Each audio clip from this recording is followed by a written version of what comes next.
I bid you all good morning, good evening, and good night whoever watching this transmission. Thanks for tuning into the channel, liking, subscribing, and sharing. Okay, guys, well, here it is. We haven't seen the end of this housing market or the correction, or let's just ask that housing be tied to wages like the good old days where if you made, you don't buy anything 4 times your annual income or 5 times your annual income, because it's out of your price range. Now things are 20, 30 times people's annual income. Look it up.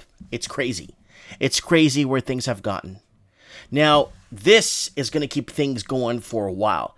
Now, I was in discussion with a couple of friends about an hour ago outside, just talking, throwing around some ideas, and I brought something up that actually made them, they're thinking, well, this collapse and this correction's going to come soon and all this stuff. Well, look how many, decades or maybe a century and a half it took for the collapse of the Roman Empire. The Roman Empire, started collapsing after the year, 420 or 380 or something. It started to really show signs of weakness, right? And the currency was changing, and they were deflating their own currency by adding different coppers to their gold coins and all kinds of weird stuff. And how long could they keep this going? Well, adding copper to the golds or adding different filaments or stretching out that gold. Well, this is what they're doing, and there's no difference in what the Romans did. Here it is. This is crazy. Canadian mortgage approvals for over-leveraged borrowers soars to a record high. This is incredible that they're actually lending money to people who already have too much money borrowed. You can't make this up. You can't.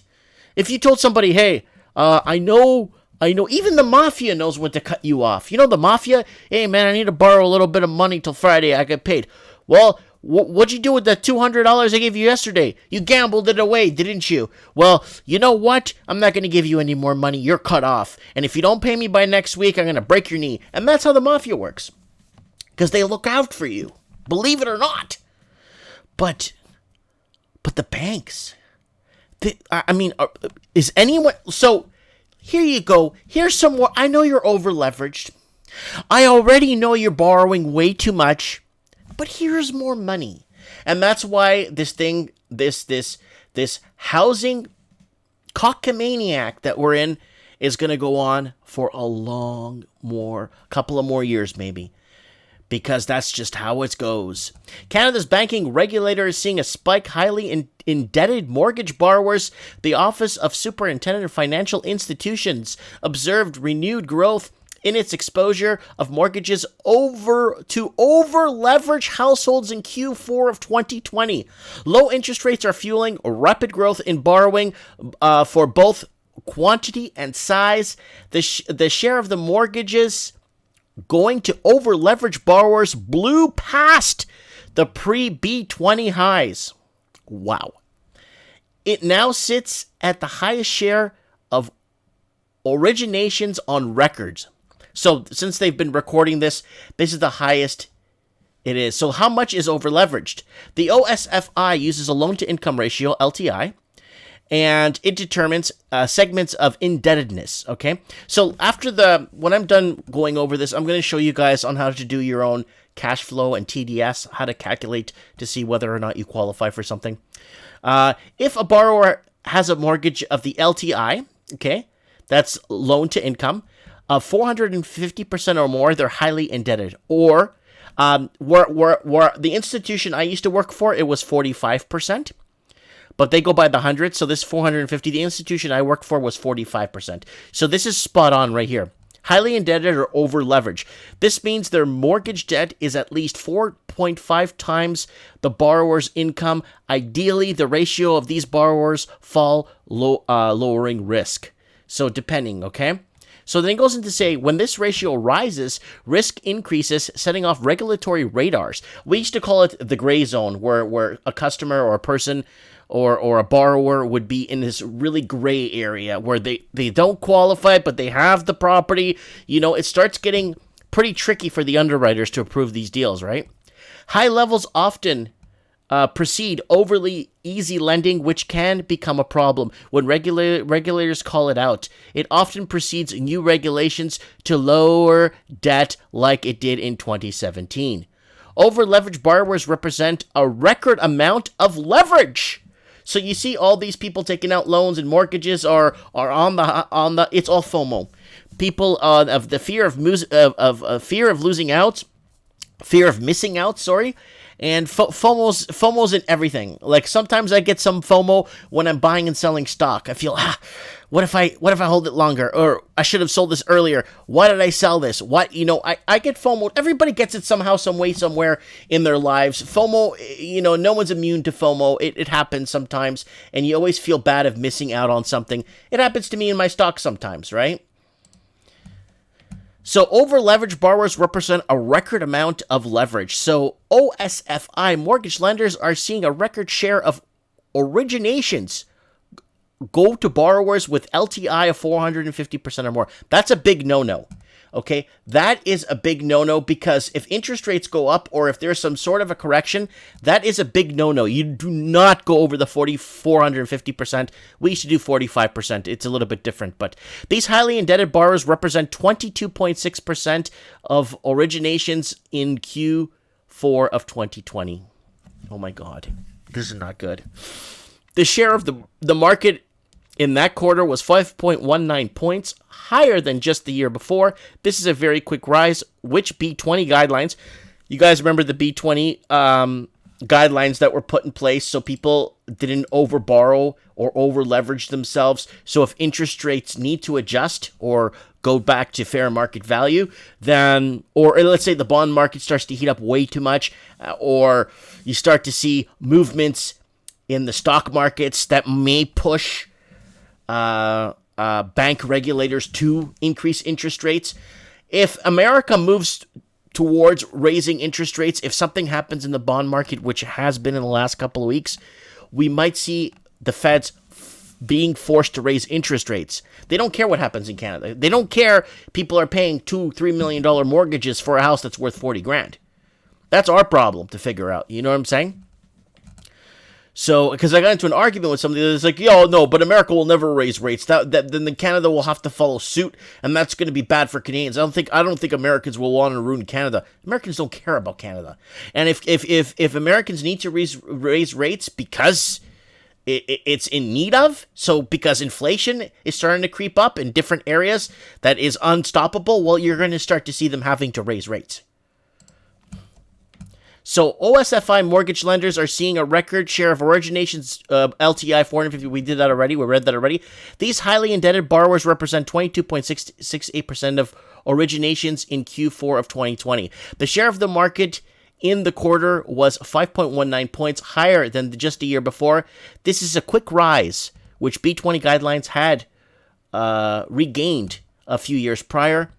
That's a fast deterioration, rendering the impact of previous cooling measures obsolete. Canadian uninsured mortgages originations to highly indebted borrowers. So the percent of uninsured mortgages OSFI regulated lenders to borrowers with a loan-to-income ratio higher than 450%. So there it is right there, and it's picking up in pace. Look at it here in 2018 when things started to correct, and they just threw more money at people. Look at that. Look at Covey. Yeah, Covey! So this sounds foreign to you. The B20 guidelines are what created the uninsured stress test. So basically, again, it's a stress test. It's a cash flow. Basically, I'll go over it after this so I can show you guys what it looks like. The OSFI required banks to test borrowers for the ability to pay bills at higher interest rates. That's what it's for, right? Almost immediately after rolling out the guidelines, highly indebted borrowers dropped off dramatically. People didn't qualify anymore because they were so overly in debt. As we mentioned before, this trend had been reversing before the pandemic. The ratio increasing is typically a part of normalization after a policy shock. Cheap credit from the pandemic accelerated the growth trend through pushing it past previous level of concern. Complicating the issue further is the fact mortgage volume today are also likely much higher than they were a few years ago. On a positive note, or less negative note, let's say the debt servicing of these borrowers improved. Over-leveraged borrowers had an average total debt service ratio TDS of 43.57% in Q4 of 2020. This is down from the recent peak average TDS of 45.99% in Q1 2019. Historically, low rates are behind the trend, like making it temporary. When rates rise again, servicing costs are likely to push higher as well. The regulator has said they're watching the situation and plan on acting as needed, considering even banks are now asking for market cooling measures that may be soon. So there it is in a nutshell, folks. This is why the housing market's going to continue, I guess, to stay strong and stay frothy and stay all steam ahead. And, when I started making these videos, we've been calling for a correction for years. Why? Because incomes were nowhere near what real estate should be. And incomes need to be tied to real estate. Right? But then now, we got foreign investors. We got more money piling in. We got laundered money. We got all kinds of stuff. We don't need the locals anymore in the market. And that's the scary part. And now that our GDP is making up a bigger percentage now, the FIRE industry, real estate, insurance, all that crap, is starting to take over. We're no longer exporting like we did. We're no longer producing. We're no longer, no one's coming to Canada to open a factory. Nobody is, those days are gone. And now we're moving towards this service industry. So let me show you guys what I'm talking about calculating your cash flow. So this is a free calculator. I don't even know what this, mortgage qualifier tool. This is a mortgage qualifier tool.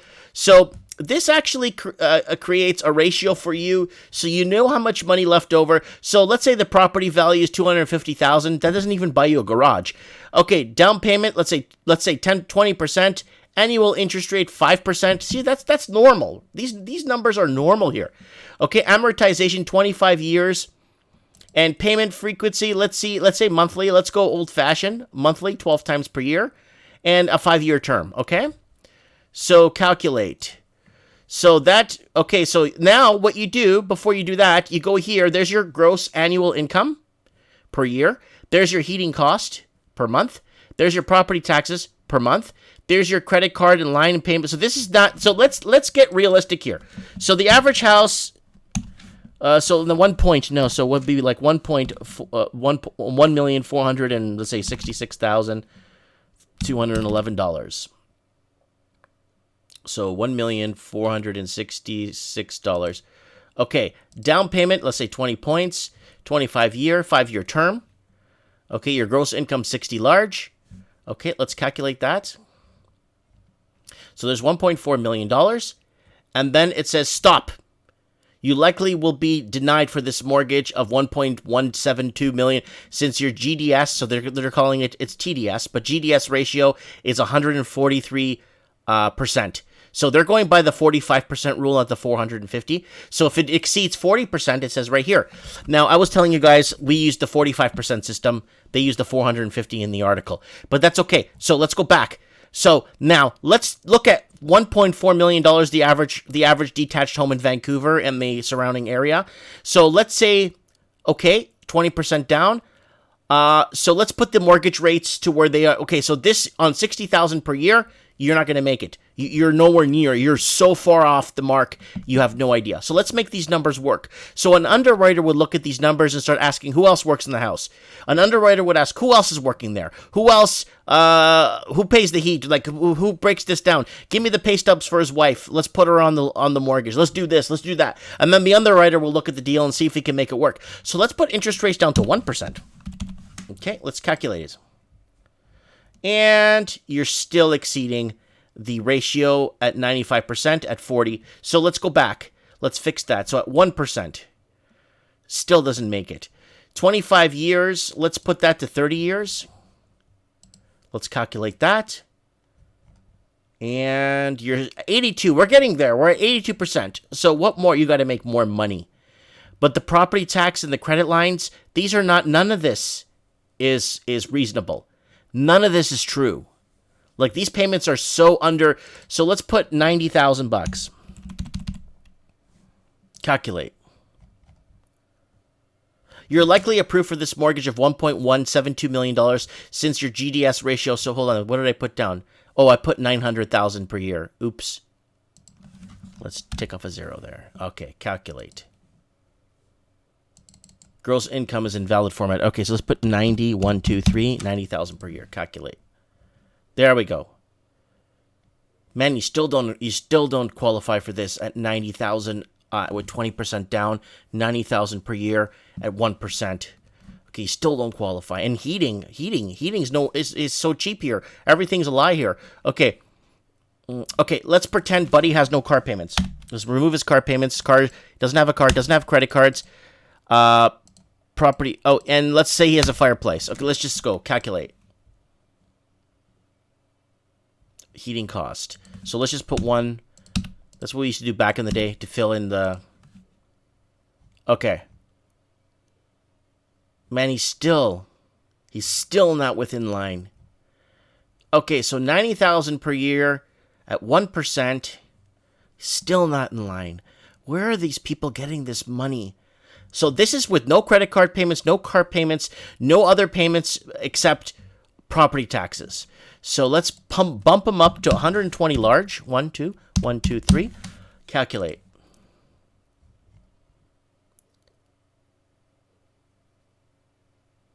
There we go. You likely be denied. Oh, wow.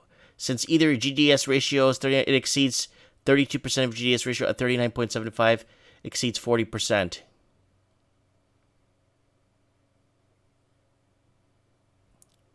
You may still qualify, even though, okay. So you may still qualify. So here it is. There's your gross income. There's your GDS ratio. And there's your property taxes. There's your heating cost, which is nothing. I put it all at zero so they could qualify for this mortgage. Now, let's go to reality now. 1.46 million, 20% down. Put the interest rate at, I think, 2%. 30 years, 12 yearly payments, 5-year term. Your gross income, I don't know, like 78 grand is 78,000 is what. Okay, let's go full income. Full income, two working. So let's say 110,000. Heating costs, it's like 300 a month in the winter. So let's put it average 300 a month. Property tax is more than 200 a month. I can tell you that right now in Vancouver. So it's 450 a month. Credit card payments, let's say 375 a month. That's being realistic. Okay, let's say car payments, I don't even know. So let's put 450 a month. And then other debts, let's say student loans and stuff, let's say 200 a month, okay? Calculate.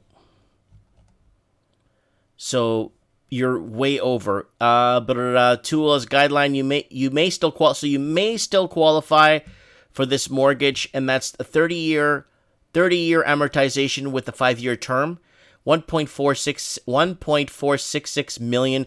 That's provided you put 20% down and you make 110,000 per year.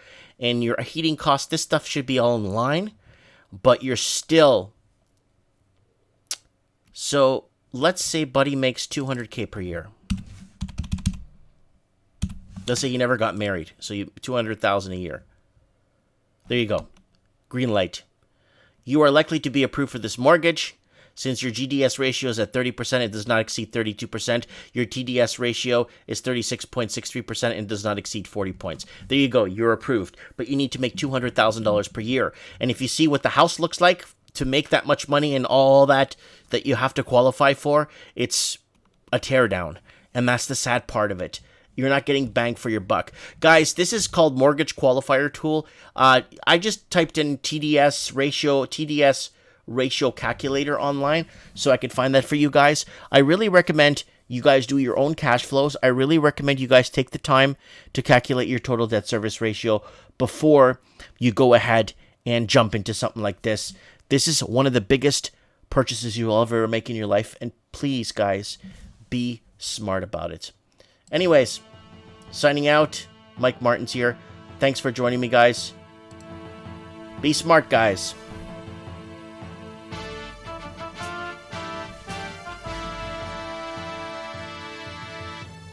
I have spoken.